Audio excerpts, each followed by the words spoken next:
오늘 아침 일라디오. 안녕하십니까. 오늘 아침 일라디오 아나운서 오승원입니다. 오늘은 대한민국의 아름다운 영토인 독도의 날입니다. 1900년 10월 25일에 고종 황제가 대한제국 칙령 41호에 독도를 울릉도의 부속섬으로 명시한 것을 기반으로 한 날입니다. 독도수호운동을 하는 독도수호대가 지난 2000년 지정에서 지금까지 이어져 오고 있는데요. 독도가 우리에게 중요한 이유는 고유의 영토라는 역사성과 함께 대한민국의 독립과 주권 회복을 상징하기 때문이죠. 또 자연과학적 학술 가치가 큰 섬이어서 천연기념물 336호로 보호되고 있는 섬인데요. 최근엔 입도객들이 조금 줄었다고 합니다. 그런데 경북 울릉군이 2010년부터 발행하고 있는 독도 명예주민증 발급 건수가 올 들어 지난 10일까지 17,076건으로 최대 건수를 기록했다고 합니다. 독도 명예주민증은 독도 땅을 밟았거나 배로 독도를 선회한 방문객이 신청하면 발급해 주는데요. 일본이 영유권 도발 수위를 높일수록 방문객들이 독도를 지키겠다는 마음으로 명예주민증을 신청하고 있다고 합니다. 이 명예주민들을 비롯한 온 국민이 독도를 사랑하고 지키는 한 독도는 누구도 건드릴 수 없는 우리 땅, 분쟁이 일어날 수 없는 우리 영토입니다. 10월 25일 금요일 오늘 아침 일라디오 출발합니다.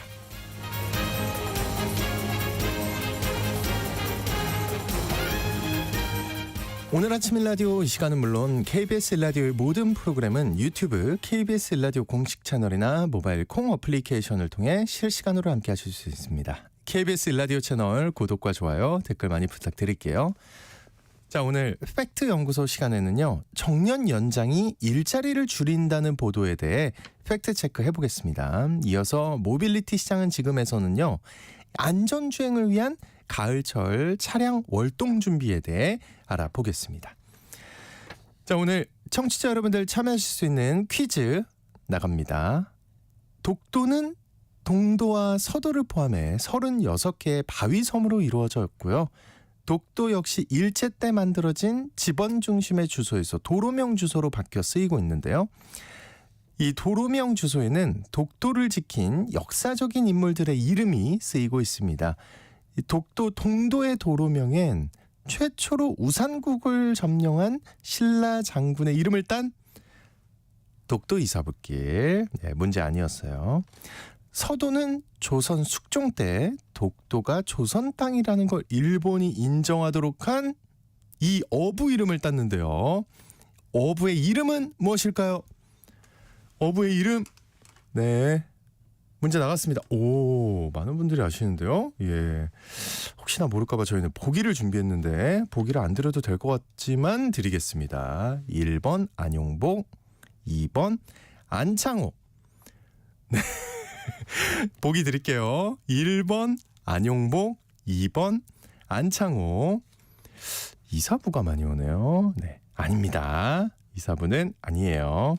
자, 추첨을 통해서 농촌진흥청에서 제공하는 웰빙 혼합 잡곡 세트를 한 분께 향긋한 커피를 드실 수 있는 모바일 커피 쿠폰은 4분께 드리겠습니다. 방송에 참여하실 분들은요. 단문 50원, 장문 100원이 드는 유료 문자 샵 9730으로 보내주시기 바랍니다. 유익한 정보와 살아있는 이야기가 있습니다. KBS 오늘 아침 일라디오.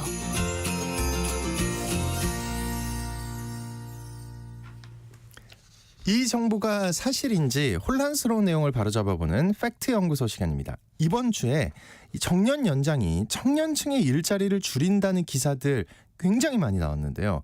자세한 내용 한번 확인해 보겠습니다. 팩트 체커 선정수님과 함께합니다. 안녕하십니까? 네, 안녕하세요. 이번 주에 근데 왜 이런 보도가 많았는지 먼저 맥락을 좀 살펴봐 주세요.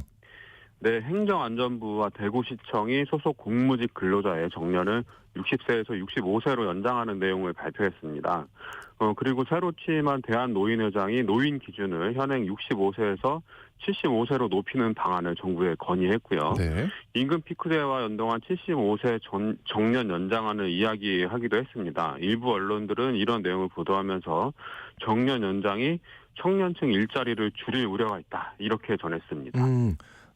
저도 굉장히 많이 봤는데 이 언론사들이 이렇게 보도하면 뭔가 근거는 있을 거잖아요. 어떻습니까? 경제지들을 중심으로 이런 보도를 많이 내놨는데요.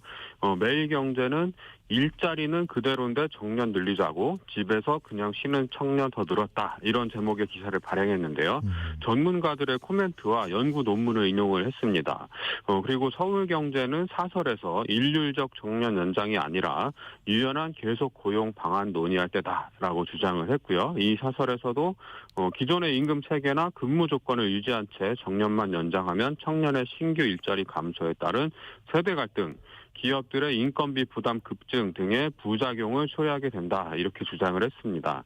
중앙일보는 행안부 정년 연장 신호탄 재개 노동시장 유연성 확보부터라는 제목의 기사를 발행을 했고요. 이 보도에서는 손경식 한국경영자총협회 회장을 인용을 해서 법적 정년을 일률적으로 연장할 경우 청년 일자리를 줄이고 노동시장 이중 구조를 더욱 심화시킬 수 있다. 이렇게 보도를 했습니다. 보수 정치권과 재계 그리고 경제신문은 대체로 재계 입장과 맥락을 같이 하는데요. 네. 정년 연장이 기업의 인건비 부담을 늘리고 청년 고용을 위축시킬 것이라고 우려를 합니다. 그리고 고용 유연성을 높이자 이렇게 주장을 하고 있죠. 그럼 하나씩 좀 봐야 되겠습니다. 이 청년 연장이 청년층의 고용을 줄인다는 주장의 근거는 어떤 건가요?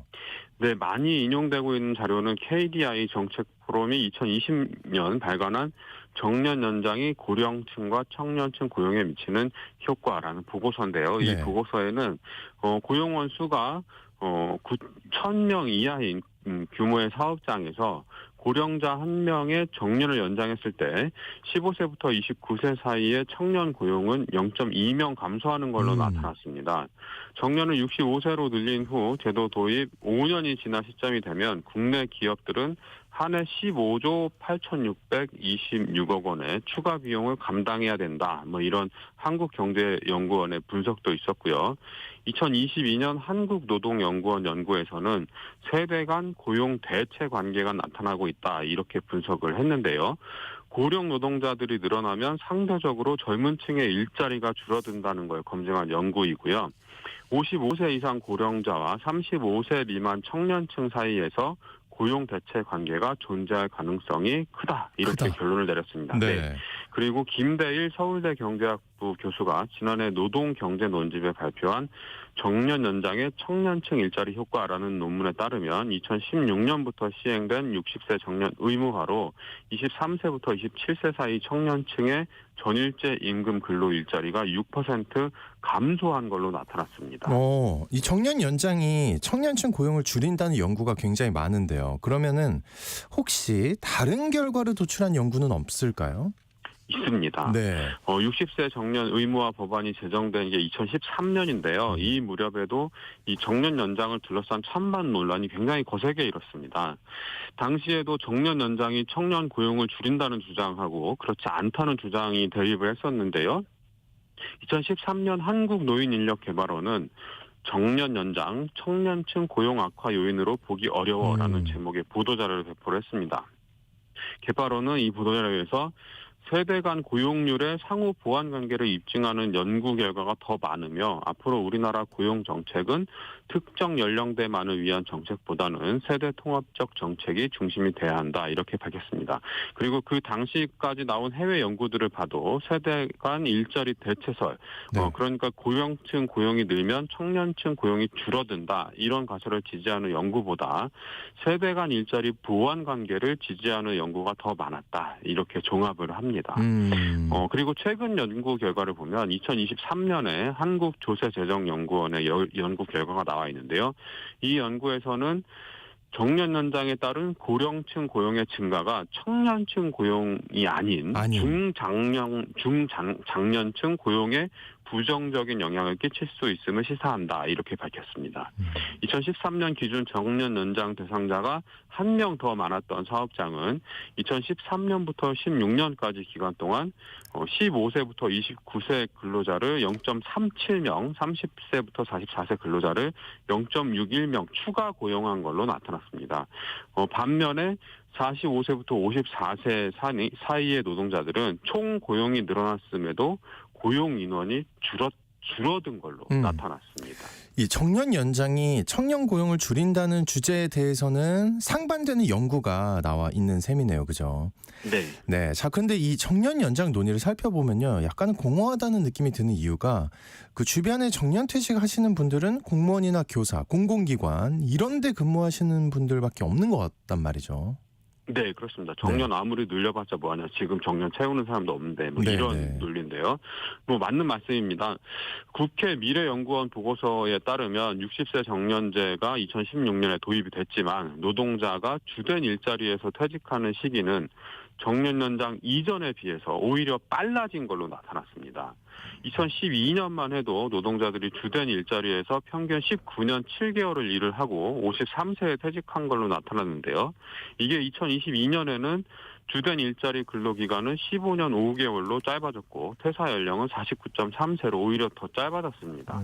2012년과 2022년 당시에 각각 55세, 54세였던 사람들만 놓고 봐도 주된 일자리에서 퇴직하는 연령은 49.3세로 동일해서 10년 동안 변화가 없었던 걸로 나타났고요. 보고서는 정년 연장 효과가 거의 나타나지 않았다 이렇게 분석을 했습니다. 네. 그러니까 아무리 법적으로 정년을 늘려놓는다고 해도 실제로 민간 기업에서 정년을 채워서 일하는 거 굉장히 소수의 이야기라는 거죠. 그리고 대기업들도 50살 넘겨서 회사에 붙어 있는 게 굉장히 눈치 보이는 일이 된 지가 오래됐고요. 은행권 같은 데서는 경영 압박 요인이 생기면 희망퇴직을 실시해서 고참 직원들을 정리하는 게 관행이 됐거든요. 네. 그러니까 이 정년 연장 논의를 공허하다고 느끼시는 분들이 많을 수밖에 없죠. 그러면 왜 정년 연장을 하려고 하는지 그 법적으로 정년을 늘려놓으면 국민 개인의 삶이 어떻게 바뀌게 되는 걸까요? 정부가 정년 연장을 모색하는 이유로는 저출생 고령화의 심화를 들 수 있는데요. 젊은이가 줄어들고 노인 인구가 늘어나는데 현재 노동시장 구조를 그대로 두면 결국에는 일할 사람이 줄어들게 된단 말이죠. 네. 그렇게 되면 경제 활력이 떨어지고 경기 침체와 마이너스 성장으로 이어질 수가 있습니다. 그런데 노인들의 수명이 길어지고 건강 상태도 좋아져서 이제는 뭐 환갑잔치하는 사람 찾아볼 수 없고요. 70이 훌쩍 넘었는데도 아직도 일하시는 분들이 굉장히 많으시잖아요. 네. 정부는 노인과 여성 인력을 활용을 하면 이 저출생 고령 사회를 극복할 수 있다 이렇게 보는 겁니다. 노인들이 좀 더 늦게까지 노동시장에 남아서 일을 하면 젊은 사람들이 줄어들어서 발생하는 노동력 공백을 메울 수 있다는 거죠. 여기에 경력 단절 여성들이 사회로 나와주는 것도 방안으로 포함이 돼 있고요.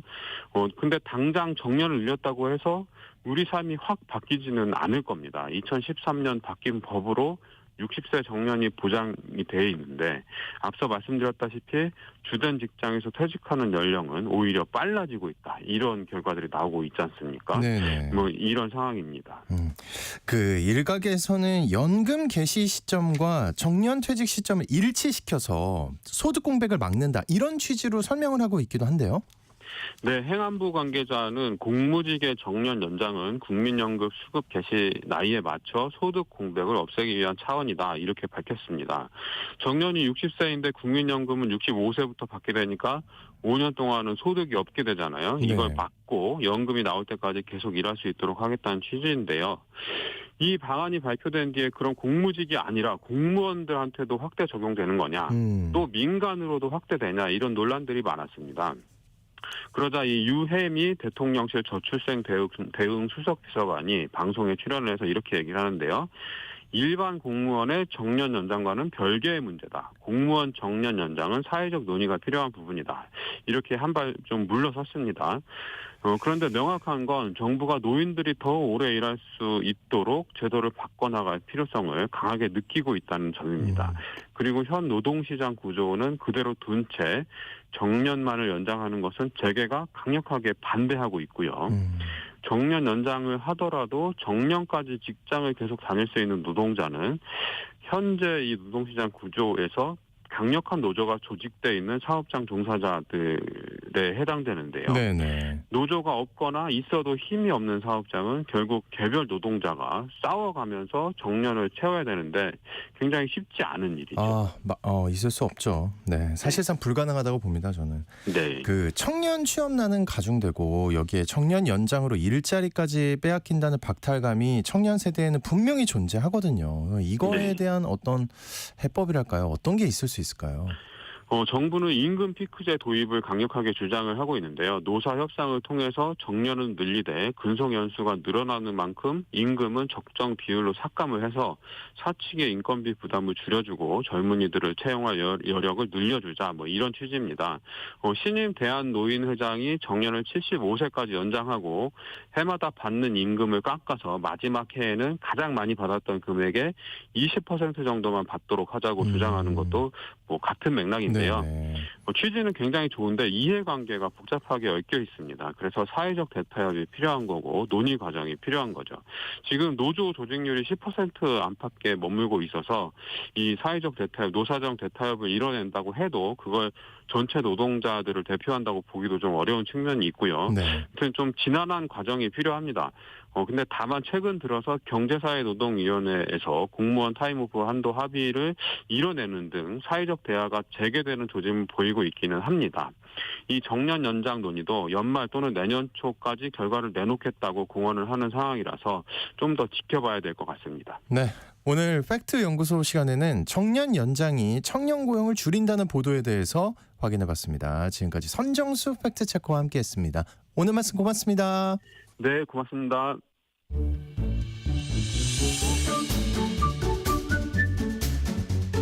아침을 여는 기분 좋은 습관.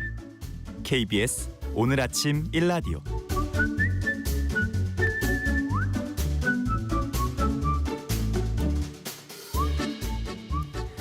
기온이 뚝 떨어지면서 이런저런 월동 준비가 필요한데요. 안전운전을 위해서 교체할 건 없는지 미리 차량 점검해보는 게 필요한 시기입니다. 자, 오늘 모빌리티 시장은 지금 시간을 통해서 자세한 방법과 최근 자동차 시장의 궁금한 이슈들까지 살펴보겠습니다. 오산대 미래전기자동차과의 문학훈 교수님 나와주셨습니다. 어서 오십시오. 네, 안녕하세요. 반갑습니다. 네, 독도 네. 가보신 적 있습니까, 교수님? 저는 못 가봤어요. 그래서 좀 예. 준비를 해서 한번 꼭 가보고 싶어요. 무슨 준비를? 마음의 준비를 하고. 독도잖아요. 예. 그렇죠. 네. 경건한 마음으로. 그럼요. 예. 그래서 알겠습니다. 우리가 최고다. 네. 한번 좀 바라보고 싶습니다. 나중에 가서 사진 찍어서 보내주세요. 알았죠? 네, 알겠습니다. 네. 네. 저는 일단 새벽 출근하니까 네. 우선 신경이 쓰이는 게 진짜 안개거든요. 네네. 요즘 날씨의 예보에서 안개주의하라는 얘기 많이 하는데 특히 진짜 무서운 차량들이 고스트 차량들, 그렇죠. 등이 나간 차량들 등이. 있잖아요. 그렇죠. 등화장치 나갔거나 예. 라이트를 안 켜고 다니는 차. 저는 깜짝 놀라요. 왜냐하면 놀라죠. 솔직히 말해서 네. 약간 졸린 상태거든요. 저도. 아침에. 예. 근데 그런 차량이 뒤에서 확 나타나면 정말 깜짝 놀랍니다. 그렇죠. 다들 그렇죠. 예, 이 등화장치 나갔는지도 모르는 분들이 굉장히 많은 것 같은데 많고요. 확인해야죠, 그죠? 특히 이제 안개가 요즘 이제 끼게 되면 운전할 때 되게 힘들어요. 운전을 조심조심 운전하게 되고 우리가 네. 사람도 마찬가지처럼 이 안경에 이렇게 뿌옇게 끼면 앞에 보기도 좀 어렵잖아요. 자동차도 마찬가지예요. 그래서 이제 서행 운전을 하거나 또 그래서 이제 나온 등이 안개등이잖아요. 근데 그게 필요가 있나요? 제가 안개등 켜보면 필요하죠. 별 차이 없죠. 예. 차이 없는데 안개가 끼게 되면 그 안개등이 밑에 부분을 비추게 되어 있어요. 그래서 도로 부위를 비추고 전조등은 앞쪽을 비추기 때문에 안개가 끼더라도 볼 수 있는 면적이 넓어지니까 조심 운전을 하게 될 수 있고 또 이제 우리나라 같은 경우는 안개등이 앞쪽에 달려 있는데 네. 또 이제 유럽이나 이런 데는 뒤쪽에 뒤요? 뒤에 이제 달려 있는데 왜 다른 그러냐면 차보라고? 그 뒤에 있는 차가 내 앞차를 좀 조심하라고. 그래서 가끔 보면 뒤에 뻘겋게 브레이크를 밟지 않았는데도 불구하고 빨간색으로 들어오는 것들이 이제 뒤에 안개등이거든요. 가끔 보시면은 예, 본 것 같아요. 보셨을 거예요. 그래서 우리나라 같은 경우는 이제 운전하는 사람이 앞에를 좀 잘 보게 해놓은 거고 유럽이나 이런 데는 이제 뒤차가 앞차를 좀 잘 볼 수 있도록 이렇게 해놓는데 아무튼 이 안개가 꼈을 때는 우리 안경에 이렇게 뿌옇게 띄는 것처럼 안개도 그런 거거든요. 그래서 잘 청소를 하고 이렇게 이제 안경도 닦고 이제 이렇게 운항하는 것처럼 이제 라이트 같은 경우도 잘 켜고 서행 운전이 제일 좋아요, 사실은. 그렇죠. 예. 네. 근데 저는 좀 이해가 안 가는 게 만약에 자기 그 라이트가 고장이 났어요 앞에. 네. 그러면 알잖아요 본인이. 사실 라이트 아니에요? 켜고 예. 시동 걸고 이 차 실내에 들어가서 예. 시동 걸고 라이트를 켜고 뭐 요즘은 이제 오토라이트라 자동으로 켜지니까 나가서 보기 전에는 사실 그래요? 라이트를 켜보기가 그렇게 아. 켜서 확인하기가 좀 쉽지는 않은데 아 그렇군요. 예. 그래서 이게 안 켜고도 요즘은 잘 다니셔요. 왜냐면 이 가로등 때문에 가로등이 너무 밝다 보니까 밤에 제가 안 그 켜고 생각을 다니는데 못했습니다. 예. 그래서 아무튼 이 라이트 같은 경우 우리 눈하고 똑같은 상황이기 때문에 눈이 안 보이면 우리 뭐 걸어가다도 잘 안 보이면 넘어지고 아, 그럼요. 그러잖아요. 자동차도 진짜 반드시 위험하죠. 예, 이 예. 등화 장치를 꼭 좀 확인을 해주시고 특히나 이제 안개 낀 날에는 좀 조심 운전하시고 안개가 많이 있는 그 시간대가 또 이 새벽서부터 아침에 해가 밝아오기 직전까지. 전이었거든요. 그쵸, 그때가 그쵸. 또 교통사고도 많은 시점이기 때문에 예. 안개등은 이제 새벽 출근하시는 분들은 알겠습니다. 안개등을 잘 확인하시기 바랍니다. 전에요. 예, 꼭 키겠습니다. 아 그리고 또 궁금한 게 어떤 차들은 마주 올 때 너무 눈이 부셔요. 그렇죠. 근데 이게 순간적으로 각도상의 문제 때문에 내가 어쩔 수 없이 그렇게 보는 건가 싶기도 한데 아니면 저 차가 문제가 있는 건가? 이런 의심이 들기도 하고요. 그렇죠. 어떤 게 맞는 거예요? 사실은 이제 그 자동차는 그 안전 기준이 있어요. 그래서 밝기가 광도가 정해져 있기 때문에 그거보다 더 밝게 한다든지 그런 경우는 없고요.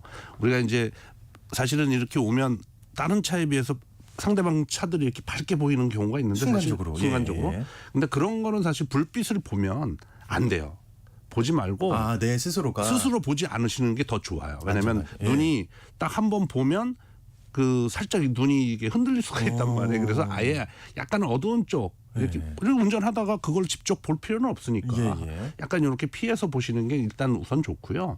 그게 이제 또 불빛이 좀 신경 쓰인다 그러면 우리 이제 위에 보면 선바이저 있잖아요. 네. 선바이저를 이렇게 내리셔서 그 불빛을 좀 차단하는 게 오히려 좀 밤이나 좋고. 새벽에. 아. 그다음에 또 한 가지는 뭐냐면 유리창이 좀 들어오면 예. 빛이 들어와서 산란을 일으켜서 우리 눈에 좀 이렇게 어리어리한 그런 느낌 드실 거예요. 그래서 창도 밖에도 중요하지만 안에도 좀 잘 닦아주셔야 돼요. 안에는 잘 안 닦으시더라고. 제 차 오승환 지금 선생님 보신 안에 거예요? 봤어요, 사실은. 내가 차 주차 이런 거 어디다 해놨는지 봤어요. 저 지금 비난하시는 것 같아서. 예. 안쪽에도 예. 꼭 좀 닦아주셔야 돼요. 알겠습니다. 밖에만 닦지 말고. 예. 안에도 때가 많이 끼거든요. 그래서 갑자기 굉장히 창피해지네요. 네네. 예. 유리 같은 경우는 우리 안경이라고 생각하시면 돼요. 알겠습니다. 네. 예. 지금 그다음 질문이 있었는데 네. 순간적으로 공격당해서 지금 까먹었어요. 그리고 이거 여쭤보려고 그랬습니다. 그 소모품 교체 시기를 잘 네. 모를 때가 있잖아요. 그렇죠? 그렇습니다. 예를 들어 뭐 엔진 오일, 미션 오일 특히 네네. 이런 거 교체 주기가 어떻게 되는 겁니까? 사실 이게 이제 뭐 많은 얘기가 있어요. 많은 뭐 얘기가 5천이다, 있는데 만이다. 5천이다 만이다 예. 뭐 그러는데 이제 제조사 입장에서는 뭐 만에서부터 만 한 5천까지도 이렇게 교환을 해주십시오라고 얘기를 하는데 일반 분들은 뭐 5천 킬로가 맞다, 6천 킬로가 맞다 그러는데 사실 엔진 이게 오일이요. 사람하고 좀 비교를 해보면 건강할 때 우리가 뭐 좋은 약을 먹거나 뭐 건강 보조 제품을 먹거나 뭐 이럴 필요까지는 없지만 어느 정도 건강 상태가 조금 나쁘다 그러면 뭐 이 약을 좀 건강 보조제를 먹는 것처럼 엔진도 시간이 지나면서 노화되고 어떤 마모도가 높다 그러면 좀 이 교환 주기를 뭐 좀 땡겨서 교환을 해주시는 게 좋고 또 새 차인데 뭐 굳이 5천 킬로에 교환할 필요가 있느냐라고 하시는 분들은 뭐 제조사가 요구하는 대로 이제 그때 정도 10,000에서 15,000 정도 교환을 하시는데 사실 이게 이 경제적으로 좀 여건이 허락된다면 예. 사실 뭐 교환 주기를 당겨서 규칙적으로 이렇게 교환을 뭐 5천 킬로다 그러면 5천 킬로에 계속 교환을 해주셔도 더 좋아요. 사실은 왜냐하면 이 엔진 오일이라는 게 우리 그 사람의 몸으로 비교하면 뭐 뭐라고 그래야 되나 뭐 피 같은 거 뭐 피를 교환하지는 않지만 예. 이렇게 좋은 걸로 계속 유지를 하다 보면 엔진의 상태도 굉장히 좀 부드럽고 그래요. 그래서 뭐 굳이 경제적으로 문제가 안 된다면 뭐 5,000km에 한 번씩 이렇게 교환을 해주시고. 알겠습니다. 느낌이 왔어요 지금. 네네. 어떨 때 해야 되는지. 근데 아까 말씀 중에 네. 약간 그러면 차가 내가 느끼나요? 이 차가 약간 맛이 가고 있구나 내 차가 지금. 그러니까 소리가 달라지죠. 아 그래요. 엔진 소리가 네. 좀 뭐 한번 그걸 느껴보시면 엔진 오일 교환했을 때하고 교환은 마지막 이제 주행을 많이 한 후에 교환하기 전과 후를 바로 느껴보시면 엔진 소리가 느낌적으로 틀려요. 그래서 그럼 새 거를 교환하시면 이 내가 소리에 예민하지 않아도 그 바로 느끼나요? 좀 소리에 좀 예민하셔야지. 그럼 딴 걸로 좀 쉬운 걸로 얘기해 주세요. 소리 말고. 뭐 악셀에다 페달을 밟았더니 예. 페달을 밟았더니 좀 뭐 다른 둔탁한 소리가 난다든지 그런 것들은 느끼실 수 있을 소리네요. 거예요. 예. 예, 소리예요. 어쩔 수 없이 일반 운전자분들이 알 수 있는 게 뭐 엔진을 이렇게 본다고 해서 뭐 알 수 있는 건 아니니까. 엔진룸도 안 열어보는데. 예, 뭐 소리가 굉장히 또 이 다른 거로 다 확인하기 좀 곤란하니까. 그렇다고 해서 이게 소리가 둔탁하다 뭐 좀 무겁다 이런 느낌을 사실 일반 운전자분들이 느끼기는 어렵지만 가장 이상적일 때는 교환하고 안 하고 교환하기 전, 교환한 후에 한번 보시면 알겠습니다. 그 차이를 조금 느끼실 수 있을 거예요. 그리고 그 미션 오일 있잖아요. 네. 엔진 오일은 대충 이제 알거든요. 하도 많이 들어가지고. 근데 미션 오일은 네. 이 교환 주기가 어떻게 되는 거예요? 자동 변속기 같은 경우는 요즘은 이제 뭐 무교환 자동 변속기 오일이라고 얘기는 하는데 무교환이라고 해서 뭐 아예 안 교환해 주시는 거는 조금 폐차할 때까지 교환 안 해도 된다. 원래 이제 무교환 변속기가 이제 나온 경우도 있어요. 그런데 그런 경우는 조금 좀 위험할 수 있으니까 변속기 오일 같은 경우는 10만이나 한 15만 정도에 한번 교환을 해주시는 게 좋아요. 10만에서 15만. 예, 요즘은 이제 변속 다행이네요. 단수가 예. 단수가 되게 이제 뭐 8단까지 있고 6단까지 있고 그러기 때문에 그 안에 들어가 있는 클러치나 이런 변속 구석 부품들이 네. 계속 일정한 상태에서 이 작동이 되는 게 아니고 각각 다른 클러치들이 많다 보니까 반복 횟수가 그렇게 많지 않아서 이 옛날보다는 조금 더 긴 시간 동안 주행을 할 수 있어요. 그래서 한 10만에서 15만 정도의 교환을 해주셔도 크게 문제는 없다. 그리고 무교환이라고 해서 교환 안 해주면 또 잘못될 수 있으니까 무교환일지라도 교환을 해주시는 것이 좋다. 이렇게 오늘 보시면 돼요. 너무 마음에 드는데요. 네. 미션 오일은 천천히 갈아도 되는구나. 그렇죠. 네. 다행입니다. 그리고 이게 예. 그 운전 조건에 따라서 또 많이 틀려져요. 이게 이제 과속 아니 이제 과격한 운전 하시는 분들 그 급가속을 한다든지 왜냐하면 그 안에는 이제 마찰제로 동력을 전달하는 거기 때문에 급가속을 하게 되면 슬립률이 더 높아져요. 슬립 이게 미끄러지는 그 안에 클러치라고 예. 하는 게 있는데 미끄러지다 보면 그 안에서 이제 마찰에 의해서 그런 그 멀지들이 이제 떨어지니까 불순물들이 떨어지니까 그건 알고 왔습니다. 예. 찬찬히 어쨌든. 운전하시면 네, 예. 뭐 좀 주행 거리가 길어도 될 수 알겠습니다. 있습니다. 그리고 이제 그 부동액 네. 이거도 교환을 해주잖아요. 이건 어떻게 해마다 해야 되는 건가요? 어떤 건가요? 사실 이제 뭐 해마다 할 필요는 없으시고, 없어요. 오. 네, 그래서 이런 거는 이제 우리가 그 보조 탱크라 뭐 보시도 잘 않으시겠지만 본네트 몰라요. 열어보면 네. 뭐 이렇게 색깔이 좀 다양한 그런 통들이 보이는데 그 부동의 보조 탱크에 있는 그 이 색상이 녹색으로 되어 있거나 색상이 좀 다른 차종마다 약간 차이가 저 있는데 붉은색이던데 진짜. 네, 그러니까 차종마다 약간 다르긴 한데 그 색깔이 다른 색으로 바뀌었다 그러면 부동액이 지금 색깔이 지금 바뀌어가고 있는 거거든요. 그러면 안 되지 않아요? 안 되죠. 그러면은 그때 이제 교환을 해주시는데 거기에 보면 보조 탱크에 물이 많이 빠졌다. 이렇게 이제 그 있더라고요 선이 있어요. 예. 그래서 이게 그 안에 이제 수증기가 밖으로 외부로 이제 이렇게 하면서 조금씩 줄어가거든요. 그래서 보조 탱크에 있는 것만 좀 보충해주지 추가. 말고 보충도 해주시고 네네. 색상이 바뀌었다 그러면 이제 교환을 해주시는데 근데 보통 그 교환이요 샵에 가야 되는 건가요? 센터에? 그렇죠. 아, 그렇죠. 예. 이거 뭐 어떻게 집에서 할 수 있는 건 아니고 그래서 한 10만 킬로 아, 이것도 정도에서 그래요? 한 10만 킬로 주행 거리로 한 10만 킬로 정도의 주행을 교환을 해주시면 되고 네네네. 색상 보조 탱크의 그 부동액의 색상이 내가 봤던 색상하고 좀 다른 색상이 나왔다 그러면 네, 교환을 해주시는 것이 좋다. 알겠습니다. 이렇게 보시면 될 것 같습니다. 오늘 질문이 많아가지고 제가 마음이 급한데 네. 타이어 여쭤봐야 돼요. 네. 타이어 이거 언제쯤 이거는 이 얘기 물어봐야 돼요. 네. 공기압에 네. 불 들어오는 경우 많거든요. 사실. 그렇죠. 근데 계기판에. 이거 좀 귀찮거든요. 센터 가기가 이것 그렇죠. 때문에 이거 어떻게 해야 됩니까? 이거? 일단 가셔야 돼요. 귀찮으셔도. 무조건 가야 된다. 네, 왜냐면 네. 이 타이어는 조금 차인데. 우리 이 타이어는 우리 그 신발 있죠. 신발하고 아주 뭐 기능이 똑같다고 보시면 돼요. 우리 신발도 뭐 런닝화도 있고 테니스화도 있고 뭐 이런 신발의 우리가 운동할 때 그 종류가 있는 것처럼 네. 이 타이어도 또 뭐 겨울철엔 또 특히나 더 중요한데 기온이 떨어지게 되면 공기압이 내부에 이제 분자가 조금 떨어져 가지고 공기압이 조금 떨어져요. 그 기온에 따라서. 그런데 이제 주행을 하다 보면 그 내부의 온도가 올라가면서 기압이 올라가긴 하지만 경고등이 들어왔다는 것은 규정압보다 좀 떨어졌다는 거거든요. 그래서 불편하시더라도 무조건 이제 공기압을 좀 추가로 넣어 주시면 되고 네네. 사실은 이 공기압하고 타이어가 우리 주행하는데 자동차가 주행하는 데 있어서 어떤 한 부분에 굉장히 많은 부분을 차지하고 있어요. 땅이 지면에 닿으니까 그죠? 그렇죠. 그래서 예. 뭐 비가 온다든지 눈이 온다든지 또는 이제 여름철 같은 경우는 노면 온도가 굉장히 많이 올라가잖아요. 그래서 타이어가 그걸 다 감내해야 되거든요. 네. 그래서 뭐 충격도 흡수해주고 하지만 노면과 차량과의 이 연결을 해주는 부위이기 때문에 굉장히 그 타이어 같은 경우는 잘 그 교환을 해주시거나 공기압 같은 거 좀 잘 맞춰주셨으면 좋겠다 하는 말씀 좀 꼭 좀 드리고 싶습니다. 그래서 또 이걸 여쭤보고 싶습니다. 네. 타이어 어떤 걸로 교체하는 게 좋은가요? 무조건 비싸야 돼요? 뭐 꼭 비싸. 잠깐만요. 좀 텀이 있었는데. 네, 뭐 순간적으로. 비싸면 좋긴 한데 그렇다고 사실 그거는 뭐 네. 그렇고 뭐 비싸다고 해서 이 타이어가 좋은 타이어다 나쁜 타이어다 말하기 좀 곤란하지만 타이어도요 사실은 아까 신발 말씀을 드렸지만 어느 용도에 따라서 타이어를 교환해 주는 게 좋다. 내 차는 뭐 승용차인데 뭐 굳이 뭐 어디 산악 오프로드를 간다든가 그런 게 아니라면 뭐 타이어 같은 경우도 좀 적정한 그 가격대에서 교환을 해주시는 게 좋은데 사실 그거보다는 뭐 좋은 타이어다 나쁜 타이어다라 말하기 전에 이 타이어의 마모 상태가 어떠냐를 좀 보고 교환을 해주는 게 저는 좋다고 생각을 해요. 마모 상태 뭐 그죠.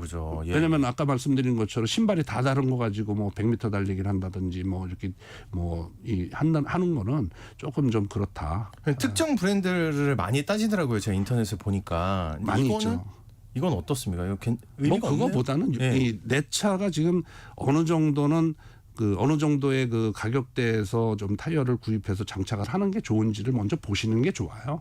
그래서 뭐 타이어가 사실은 품질 정도가 그렇게 많이 차이나지는 않기 때문에 어떤 예. 제조사에서 만든 타이어냐보다는 이 차에 맞는 타이어 신발이 좀 정확하게 맞는지 용도에 따라 정확하게 내 차가 세단 승용차다 그러면 거기에 맞는 타이어를 좀 장착을 시켜주는 게 좋을 거라고 생각이 됩니다.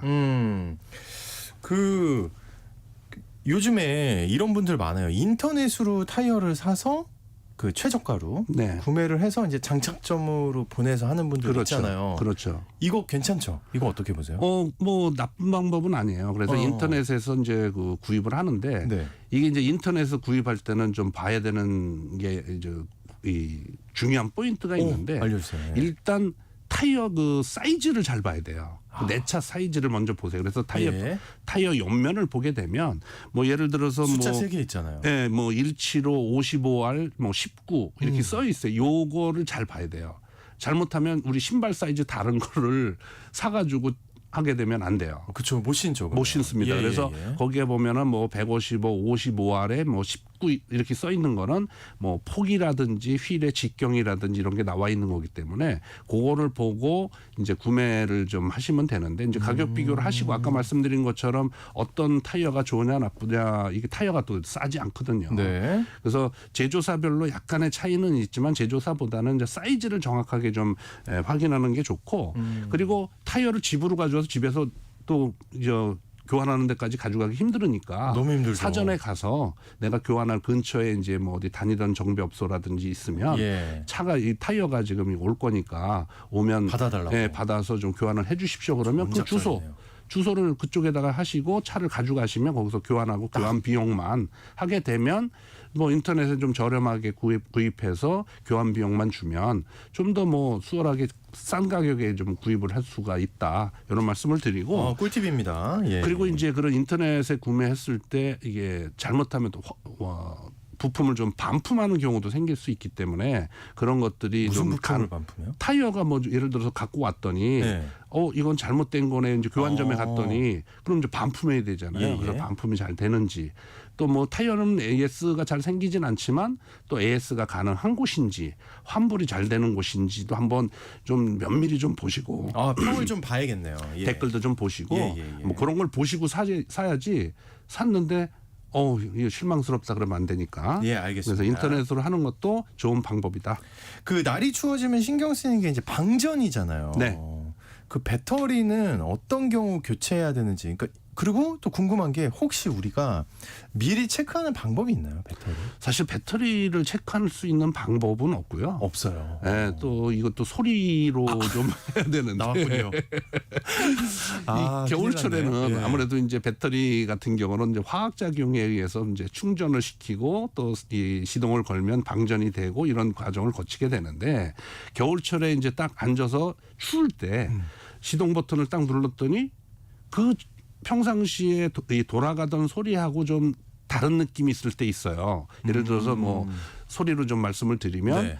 그전에는 버튼을 눌렀더니 끼링끼링 부릉 이런데 예?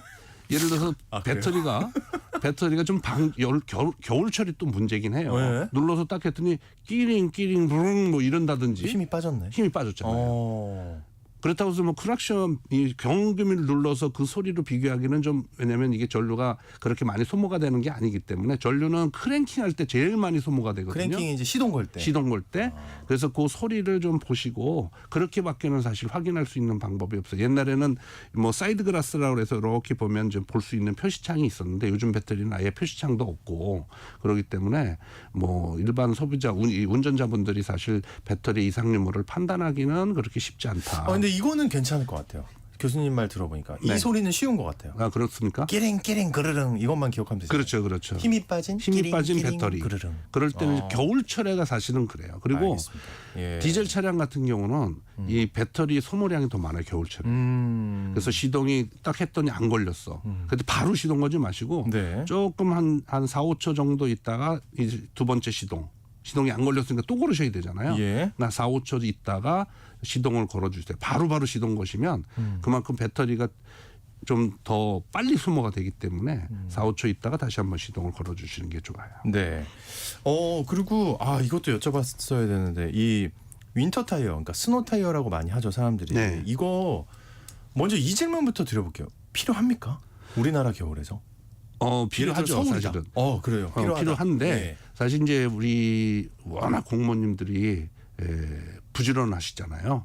눈 오면 바로 아침 되면 예. 바로 치워져 있어요. 예. 눈이 쌓여 있는 데를 저도 사실 이 수도권에서 잘 못 본 것 같아요. 어디 뭐 이렇게 뭐 산길이라든지 많이 다니지 않는 도로라면 모르겠으나 아침에 보면 벌써 이미 눈이 다 치워져 있어요. 그럼에도 불구하고 눈은 치워져 있지만 사실 더 위험한 건 뭐냐면 블랙 아이스예요.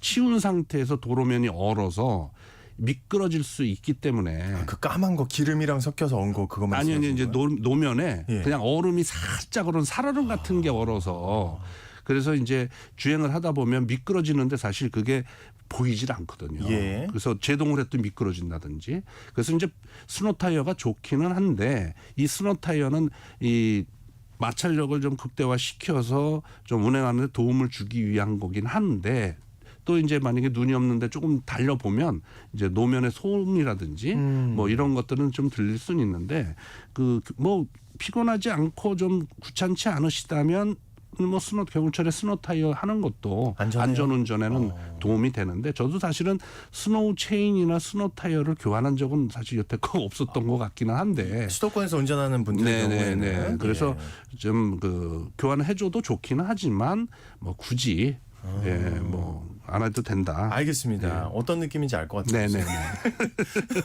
벌써 시간이 이렇게 됐습니다. 예, 모빌리티 시장은 지금 오늘은 이 자동차 월동 준비 알아봤습니다. 지금까지 오산대 미래전기자동차과의 문학훈 교수님과 함께했습니다. 오늘 말씀 고맙습니다. 네, 감사합니다. 네, 오늘 퀴즈의 정답은 1번 안용복이었습니다. 예, 7035님 1번이 확실합니다. 이렇게 보내주셨고 8559님도 정답 보내주셨고요.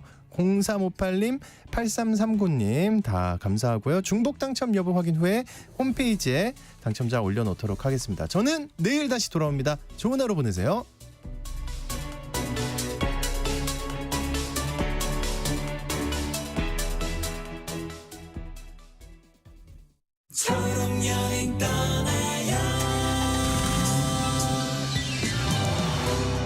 휠체어를 사용하는 상혁 씨는 오랜만에 가족들과 외식에 나섰습니다. 설레는 마음으로 검색해둔 맛집을 찾아갔는데 문턱이 높아 휠체어로는 들어가기가 어려웠죠.